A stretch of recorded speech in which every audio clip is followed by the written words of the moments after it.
નમસ્કાર, હું છું પૂજા. ડાયમંડ અને ડેવલપમેન્ટ માટે ઓળખાતું સુરત શહેર આજે ઝેરી કેમિકલના અંધકારમાં ધકેલાઈ રહ્યું છે. શહેર હવે ફરી એકવાર કેમિકલ માફિયાઓના કારસ્તાનોથી હચમચી ઉઠ્યું છે. રાત્રિના અંધકારમાં ઉદ્યોગની પાછળ અને શહેરની ગટર લાઇનમાં ચૂપચાપ ઠલવાઈ રહ્યું છે ઝેરી કેમિકલ. આ કોઈ એક રાતની ઘટના નથી, આ કોઈ એક કંપનીની પણ ભૂલ નથી. વર્ષોથી જીઆઈડીસી વિસ્તારોમાં આવો ઝેરી ખેલ ખુલ્લેઆમ ચાલી રહ્યો છે. નોટિસો આપવામાં આવી, ફાઇલ્સ ગાંધીનગર મોકલાઈ, ચેતવણીઓ અપાઈ, પણ સવાલ એ છે કે શું આ તમામ કાર્યવાહી માત્ર કાગળ પર જ સીમિત છે?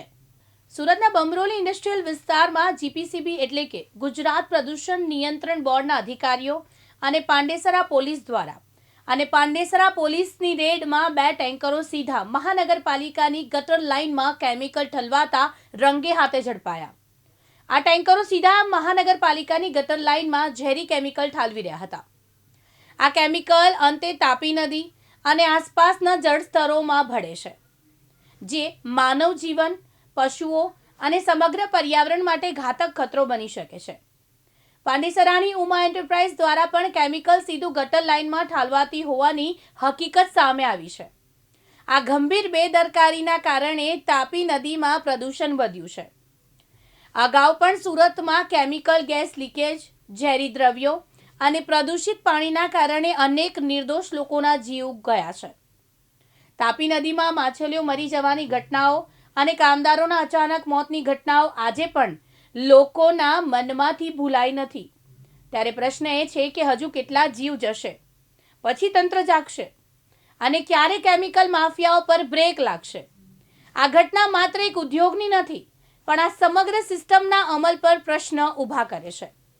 જીપીસીબી અને પોલીસની તપાસ હજી ચાલુ જ છે અને હવે ઉદ્યોગપતિના દાવા અને મેદાન પરની હકીકત વચ્ચે સાચું ચિત્ર શું છે તે તપાસમાં બહાર આવશે.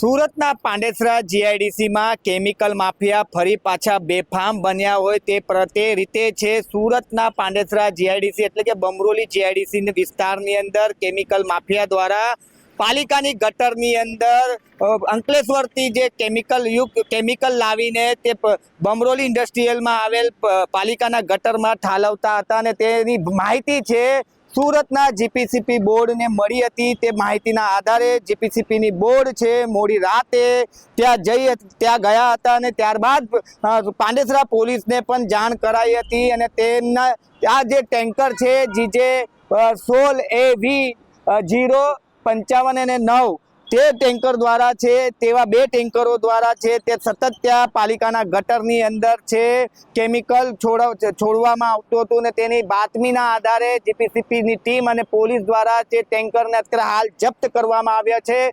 જીપીસીપી દ્વારા છે એક રિપોર્ટ તૈયાર કરવામાં આવ્યો છે અને તેને ગાંધીનગર ખાતે મોકલવામાં આવ્યું છે અને જે અંકલેશ્વરની જે જીપીસીપી બોર્ડના જે અધિકારીઓ છે તેમના દ્વારા પણ આ અંકલેશ્વરમાંથી દહેજ અને અંકલેશ્વરમાંથી આ ટેન્કર ક્યાંથી લાવતા હતા, કોણ લાવતું હતું અને કોના ઇશારે આ બમરોલી જીઆઈડીસીમાં કેમિકલ ઠાલવવામાં આવતું તે દિશામાં પણ અત્યારે હાલ તપાસના ધમધમાટ શરૂ કરવામાં આવ્યા. જ્યાં એક તરફ બમરોલી ઇન્ડસ્ટ્રીયલ વિસ્તારમાં ગટર લાઇનમાં કેમિકલ ઠલવાઈ રહ્યું છે, ત્યાં બીજી તરફ પાંડેસરા જીઆઈડીસીમાં રાત દિવસ કોઈ પણ ગેરકાયદેસર પ્રવૃત્તિ સામે સીસીટીવીથી કડક નજર રાખવામાં આવી રહી છે. પાંડેસરા જીઆઈડીસીના જવાબદાર ઉદ્યોગપતિ જીતુભાઈ વખારિયાએ દિવ્યાંગ ન્યૂઝ સાથે વાતચીત કરતા જણાવ્યું કે પાંડેસરા જીઆઈડીસી વિસ્તારમાં સીસીટીવી કેમેરા લગાવવામાં આવ્યા છે અને સમગ્ર વિસ્તાર પર રાત દિવસ સતત મોનિટરિંગ કરવામાં આવે છે. જીતુભાઈ વખારિયાએ વધુમાં જણાવ્યું કે જીઆઈડીસીમાં પ્રવેશતા દરેક વાહન પર નજર રાખવામાં આવે છે. કોઈપણ વાહન અથવા ટેન્કર પર શંકા જાય તો તાત્કાલિક પૂછપરછ કરવામાં આવે છે અને જરૂરી કાર્યવાહી હાથ ધરવામાં આવે છે.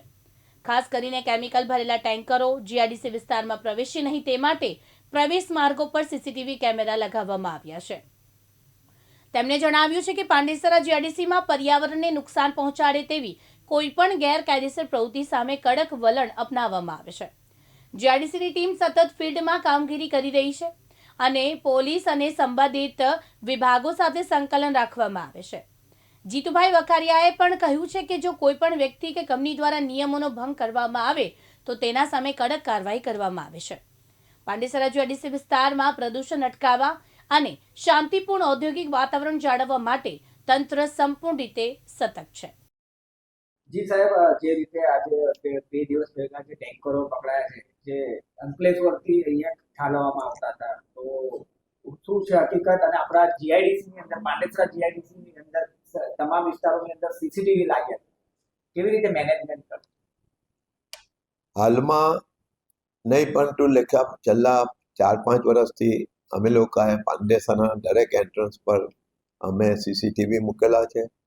બીજી વસ્તુ કે અમારી જે કોમન એફ્લુએન્ટ ટ્રીટમેન્ટ પ્લાન્ટની જે ડ્રેનેજ નેટવર્ક કે બધું સુપરવિઝન કરે છે એ ટીમો પણ રાતના ફરતી હોય છે ને કોઈ પણ આવું ટેન્કર ડાઉટફુલ લાગે તો એને રોકીને પૂછવામાં આવે છે. ઘણી વખત અમે પોલીસનો પણ સહારો લઈએ છીએ, પોલીસ પણ અમને કોઓપરેટ કરે છે. એટલે જીઆઈડીસી પાંડેસરાની કોઈ પણ એમાં ડ્રેનેજમાં કે કોઈ પણ ફેક્ટરીમાં આવી જે ટેન્કર નહીં ખલવાય એની અમે પૂરેપૂરી તકેદારી રાખીએ છીએ. પરંતુ જે જીઆઈડીસીની બહારનો વિસ્તાર છે જે અમારામાં આવતું નથી, અમારા કોઈ એમાં મેમ્બરો નથી કે અમે કોઈ એ લોકોને બહારના જીઆઈડીસીની બહારના અમે મેમ્બર બનાવ્યા નથી.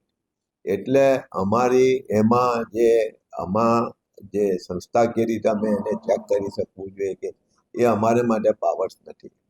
એટલે અમે જે જીઆઈડીસીનો જેટલો વિસ્તાર છે તેની જ અમે ચકાસણીને જાળવણી કરીએ છીએ.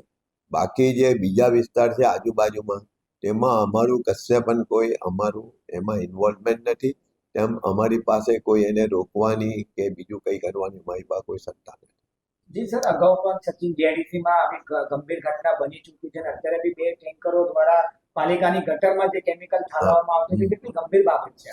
ગંભીર, આ તો અતિશય ગંભીર બાબત છે ને આ રીતે પાલિકાની ગટરમાં આવી જે કોઈ સમજો કે જે અંકલેશ્વરથી કે બીજેથી આવીને આવા મોટા કેમિકલના ટેન્કરો લગભગ 50,000 લીટર જેવું આ કેમિકલ પકડ્યું છે એ લોકોએ. તો આવી રીતે આટલી મોટી સંખ્યામાં જો આવીને 2 ટેન્કર સાથે કરતા હોય તો આ બાબત ખૂબ ગંભીર છે ને એને માટે જે પણ જેના અંદરમાં આવે છે એને પૂરી ચકાસણી કરીને અને તાત્કાલિક આ કામ રોકવું જોઈએ. નહીં તો કોઈ વખત જેમ સચિનમાં કેમિકલ ખાલી કરી ગયેલા હતા અને એના ઉપર કંઈ બીજી કેમિકલ પડ્યું ને એનાથી ગેસ પડ્યો ને ગેસથી ત્યાં ફેક્ટરીના 2nd ફ્લોર પર જે કામ કરતા હતા તેના કામદારોમાં 4-5 કે એનાથી પણ વધારે કામદારોના મૃત્યુ થયા હતા. એટલે આ બાબત ખૂબ ગંભીર છે. એવું નથી કે ખાલી થઈ જાય પછી પતી જાય. એમાં જો કોઈ બીજું કેમિકલ આવે ને જો રિએક્શન થાય ને એની જો ફ્યુમ્સ નીકળે ને માણસને માટે જો એ ઘાતક અથવા તો ખૂબ નુકસાનકારક હોય તો આ વસ્તુ ગમે ત્યારે બની શકે છે.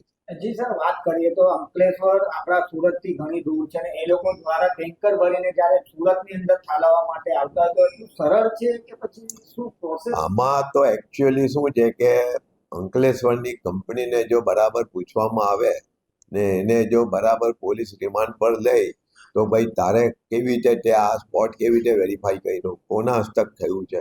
તો આમાંથી બહુ મોટું કૌભાંડ ને બીજા ઘણા બધા ટેન્કરો જો ખલવાયો આજુબાજુમાં તો તેની પણ અત્યારે એ જો બરાબર પોલીસ એમાં ડીપમાં જાય તો ઘણા એવા તત્વો આવા હશે કે જે આની અંદર ઇન્વોલ્વ છે ને જોને જરમુઠ્ઠી ઉકળવું હોય તો મૂળિયા સુધી જે તે સત્તાધીશ છે એમને જવું પડશે.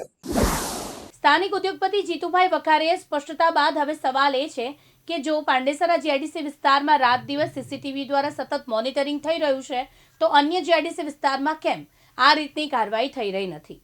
જો અન્ય જીઆઈડીસી વિસ્તારોમાં પણ રાત દિવસ સીસીટીવી દ્વારા સતત મોનિટરિંગ કરવામાં આવે છે તો કેમિકલ માફિયા ઉપર લગામ લગાવી શકાય છે.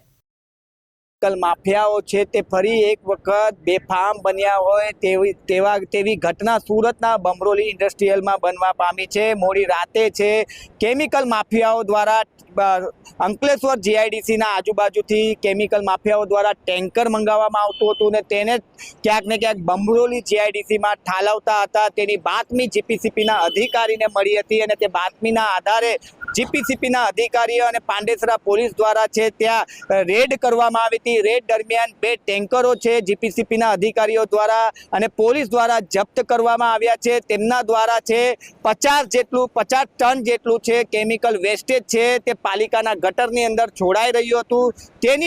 તે બાતમીના હકીકતને લઈ જીપીસીપીના અધિકારીઓ અને પોલીસ દ્વારા છે ત્યાં રેડ કરવામાં આવી હતી અને ત્યાં 2 જેટલા ટેન્કરોને અત્યારે હાલ જપ્ત કરવામાં આવ્યા છે. જીપીસીપીના અધિકારીઓ દ્વારા છે તે રિપોર્ટ છે તે ગાંધીનગર ખાતે મોકલવામાં આવ્યા છે. પરંતુ જે કેમિકલ છે તે કઈ ઇન્ડસ્ટ્રીયલના દ્વારા મંગાવવામાં આવી હતી, કઈ કંપની દ્વારા મંગાવવામાં આવી રહ્યું હતું, કેટલા દિવસથી મંગાવવામાં આવી રહ્યું હતું અને કેમ તે પાલિકાના ગટરમાં ઠાલવતા હતા તેના પર અત્યારે હાલ તપાસના ધમધમાટ છે તે શરૂ કરી દેવામાં આવ્યા છે. કેમેરામેન અબુ મિર્ઝા સાથે મુકેશ ગુરવ, દિવ્યાંગ ન્યૂઝ, સુરત.